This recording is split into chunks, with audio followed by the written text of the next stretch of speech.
Welcome everyone. Now in my previous video I explained the nutrition in amoeba, and today I will explain nutrition in human beings. This is a very interesting topic. I think you will enjoy it. So अच्छी तरह से मेरे video देखिएगा, interesting भी है और important भी है। हमने एमीबा में देखा था कि amoeba is an unicellular organism, so there is no alimentary canal as it is present in our body. So alimentary canal human digestive के अंदर पूरा का पूरा एलिमेंट्री कैनाल होता है, जिसके डिफरेंट पार्ट्स होते हैं। There are different parts in alimentary canal. What are these parts? First is mouth, pharynx, esophagus, stomach, small intestine, large intestine, rectum and anus. These are the parts present in the alimentary canal. So हमारे अंदर जितना भी digestion होता है वो पूरा का पूरा इस पूरे प्रोसेस से पास होता है. प्रोसेस कौन कौन से हैं डाइजेशन में? Ingestion, digestion, absorption, assimilation and egestion. ठीक है, तो ये तो हो गए process. Ingestion, digestion, absorption, assimilation, egestion, ये तो हो गए प्रोसेस. अब डाइजेशन होता कहाँ पे है वो हम पढ़ेंगे, और एलिमेंट्री कैनाल के अंदर कौन कौन से पार्ट्स हैं, उनके क्या फंक्शंस हैं, वो आज हम देखेंगे. अब हम सबसे पहले लेते हैं mouth. This mouth, you can see here mouth, और it is known as buccal cavity और माउथ कैविटी. इस माउथ को या तो बकल कैविटी बोलते हैं या फिर mouth cavity. This mouth cavity, it what does it contain? अगर आप अपना मुंह खोलेंगे तो आप देखेंगे आपके मुंह के अंदर क्या क्या है. टीथ है, टंग है ना. तो अगर जब आप मुंह खोलते हैं तो देखते हैं टीथ और टंग है. अब टीथ का क्या फंक्शन है? टीथ का फंक्शन क्या है? फूड को कट करता है, च्यू करता है और ग्राइंड करता है. Cut, chew and grind the food, है ना. अब जब ग्राइंड कर लिया, अब क्या होगा? ये जो टंग है, टंग का क्या फंक्शन है? टंग हम जानते हैं बोलने में बहुत हेल्प करता है ना. हम बहुत ज्यादा बोलते हैं, टंग बहुत ज्यादा चलता है, जबान चलती है. ठीक है, तो यहाँ पे टंग का बोलने के अलावा भी कुछ और फंक्शन भी है, जो कि फूड को मिक्स करता है. क्या करता है? Mixing up the food. जो भी हम खाना खाते हैं उसको मिक्स करता है. किसके साथ मिक्स करेगा? सलाइवा के साथ. और सलाइवा है क्या? Saliva, it is produced by the salivary glands. There are 3 pairs of salivary glands. यहाँ आप देख सकते हैं, ये एक पेयर है, ये एक पेयर है, ये एक पेयर है. मतलब इस साइड है प्लस इस साइड है. ये जो 3 पेयर salivary glands के हैं, ये it secretes saliva, and this saliva, it secretes what? Saliva. And this saliva, it contains an enzyme. It is known as salivary amylase और ptyalin. P should be silent. तो ये saliva के अंदर क्या है? Salivary amylase. तो पहले क्या गया? फूड अंदर गया. अंदर जाने के बाद ingestion. Intake of food is what? Ingestion. So ingestion, when you take food inside the mouth, this mouth contains what? Teeth and tongue. Teeth, it helps in grinding the food, chewing the food, cutting the food, and it forms a bolus kind of a structure. When it forms bolus kind of a structure, when the salivary gland, it secretes saliva, and this saliva contains an enzyme known as salivary amylase. And this salivary amylase, it mixes up with the food. When it mixes up with the food, it forms a bolus. इसको क्या कहेंगे? Bolus. आपने देखा होगा, आप रोटी क्या करते हैं? पहले चबाते हैं, खूब तेज तेज चबाते हैं, और चबाने के बाद फिर चबाने के बाद क्या होता है? सलाइवा के साथ मिक्स होता है, और मिक्स होने के बाद फिर आप गल्प करते हैं ना. और कई बार ऐसा होता है कि बच्चों मुंह बहुत सूख जाता है, फिर हम खाना नहीं खा पाते हैं क्योंकि वो ड्राई हो जाता है ना. तो हम क्या करते हैं? पहले थोड़ा सा पानी पी लेते हैं, मुंह को गीला कर लेते हैं ताकि सलाइवा प्रोड्यूस हो, और उसके बाद हम खाना खाते हैं. उसके बाद हम रोटी चबाते हैं, और उसके बाद जब रोटी चबाएंगे तो ये क्या हो जाएगा? ये एक सेमी सॉलिड टाइप हो जाएगा, है ना. थोड़ा गीला हो जाएगा, और उसके बाद इसको निगलना इजी रहता है. अगर आप ड्राई चीज को खाएंगे और निगलेंगे, आपको बहुत प्रॉब्लम होती है. तब आप पानी पीते हैं ताकि वो जल्दी से नीचे चला जाए. है ना। तो इसका मतलब क्या हुआ कि पहला वाला एंजाइम क्या हुआ, salivary amylase. Salivary amylase is the first digestive enzyme. और ये digestive enzyme, what is the function of this salivary amylase? It converts the carbohydrates means starch into maltose. What it does, it converts starch into maltose. And what is maltose? Maltose is the first form of sugar. ठीक है।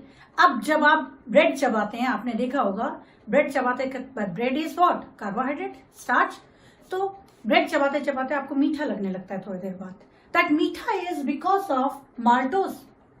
क्योंकि क्या हुआ, bread is starch, it mixes up with the salivary amylase and from the salivary amylase it converts the starch present in the bread into maltose, and maltose is the first form of sugar. तो हमें क्या लगेगा, मीठा लगेगा, ठीक है ना। तो क्या हुआ, माउथ में सलाइवरी एमाइलेज के साथ कार्बोहाइड्रेट मिक्सअप हुआ। Now this bolus structure is then it enters into the pharynx.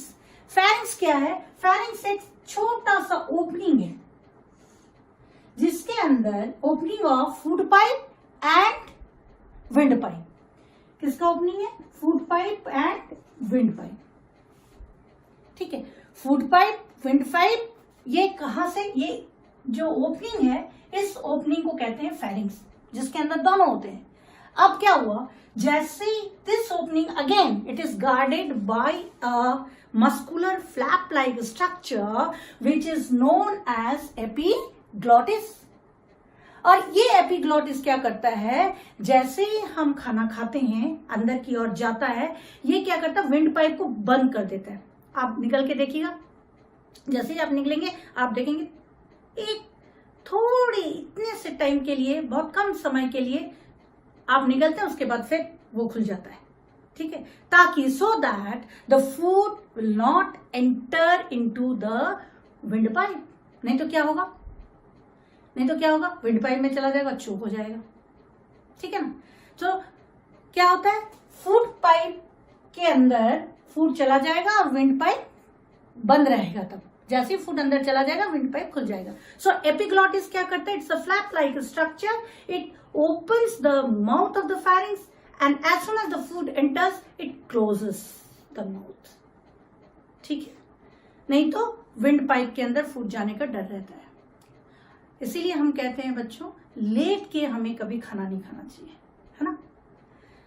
Now as soon as the food enters into the esophagus, this esophagus, it is simply a long tube-like structure. Esophagus क्या है, एक simply long tube-like structure. और ये tube-like structure के अंदर कोई enzyme secret नहीं होगा। इसका फंक्शन क्या है, सिर्फ खाना यहां से लाके, माउथ से लाके किस में डालना है, स्टमक में डालना है। Now, how the food enters into the esophagus? esophagus के अंदर खाना जाएगा कैसे? This esophagus, if you see the structure, this is a bolus. Now the food enters here, and this is esophagus. Now food enters with the help of the contraction and relaxation. जैसे earthworm चलते हैं ना, ऐसे contraction and relaxation, ठीक है। ये contraction and relaxation के साथ ये बोलस जो है ये स्टमक के अंदर जाएगा, क्योंकि बोलस के अंदर कोई पूंछ तो है नहीं, जैसे स्पर्म में था, है ना। स्पर्म में जैसे टेल होता है, या कोई टेल के साथ इजीली मूव करता है, which helps in the movement. Here bolus it does not contain any tail, है ना। तो क्या होगा, बोलस जाएगा कैसे नीचे, ये चीज हमने पढ़ा है फीमेल रिप्रोडक्टिव सिस्टम के अंदर भी। How the ovum reaches to the fallopian tube by the contraction and relaxation of fallopian tube. Same here. By the contraction and relaxation of esophagus, the bolus it enters into the stomach.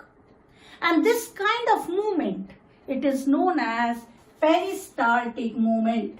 This kind of movement is known as peristaltic movement.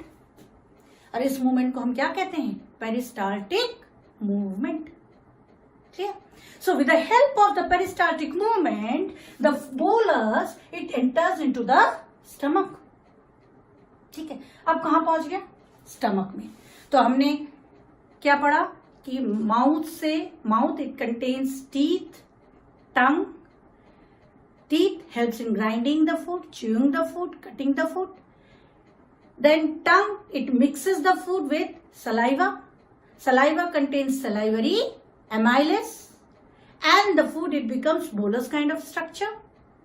And this bolus it enters into the pharynx which is the opening. From there the food enters into the esophagus. This pharynx it contains from where the air and the food both passes from the windpipe and the food pipe. जब हम खाना खाते हैं, the time of swallowing of food, the epiglottis, which is a muscular flap-like structure, it closes the mouth of windpipe, and the food enters into the esophagus. Esophagus does not contain any enzyme. So how the bolus enters into the stomach? By the peristaltic movement, by the contraction and relaxation of esophagus. The muscles of the esophagus. It enters into the stomach. Now, in my next video, I will take the function of stomach, how the food reaches into the stomach. So, keep watching my video. Thank you.